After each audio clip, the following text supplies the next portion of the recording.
Hi friends, எல்லோரும் எப்படி இருக்கீங்க? நல்லா இருக்கீங்களா? நாங்களும் நல்லாயிருக்கோம். இன்றைக்கி இந்த வீடியோவில் வந்து காலிஃப்ளவர் முருங்கைக்காய் வச்சுட்டு கிரேவி தான் செய்ய போகிறேன். தேங்காய் சோம்பு அரைச்சி ஊற்றிட்டு சிம்பிளாக டக்குன்னு நம்ம வந்து ரெடி பண்ணிக்கலாம்.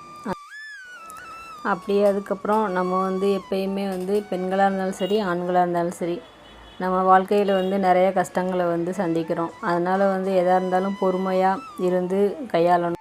அது எனக்கு தெரிஞ்ச விஷயங்களை வந்து நானும் ஷேர் பண்ணிக்கிறேன். பெண்கள் எப்பயுமே வந்து தைரியமாக இருக்கிறது ரொம்ப அவசியம். அதுவும் இல்லாமல் இப்போ யாருக்குமே வந்து பிரச்சனை இல்லை அப்படின்னு சொல்லிட்டு இல்லவே இல்லை.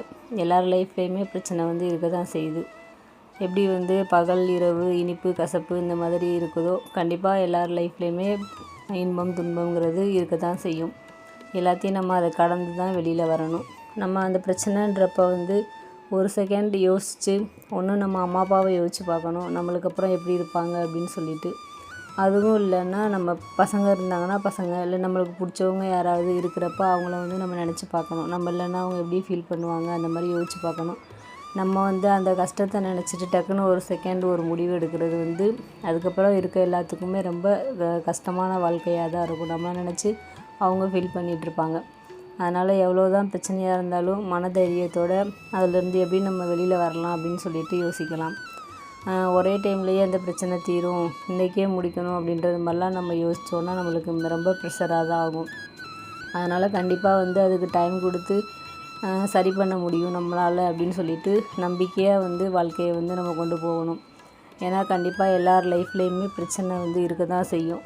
யாரும் வந்து வெளியில் வந்து நம்ம சொல்கிறதில்ல. அதனால் கண்டிப்பாக வந்து அந்தந்த காலகட்டத்தை வந்து நம்ம கடந்து வந்து தான் ஆகணும்.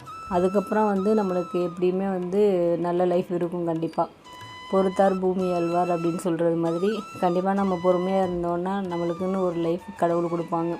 அது வரைக்கும் நம்ம பொறுமையாக வந்து இந்த லைஃப்பை வந்து வாழ்கிறதுக்கு என்னென்ன முயற்சி பண்ண முடியுமோ எல்லாமே பண்ணணும். அதுக்கு நம்ம வந்து எப்போயுமே தைரியமாக இருக்கணும்.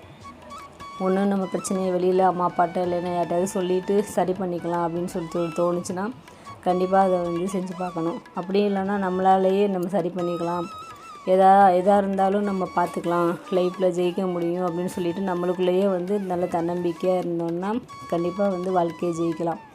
அதனால் யாருமே வந்து இந்த மாதிரி மனசை விடாமல் அவசரப்பட்டு டக்குன்னு எந்த முடிவும் எடுக்காமல் யோசித்து எதாக இருந்தாலுமே வந்து நல்லா போல்டாக தைரியமாக இருங்க. அதான் வந்து எனக்கு தெரிஞ்ச வரைக்கும் நான் சொல்லிக்கிறேன். ஏன்னா எல்லாருமே வந்து கஷ்டன்றதை கடந்து தான் வந்திருக்கிறோம். அதனால் மனசை விடாதீங்க. தேங்க்ஸ் ஃபார் வாட்சிங். நெக்ஸ்ட் வீடியோவில்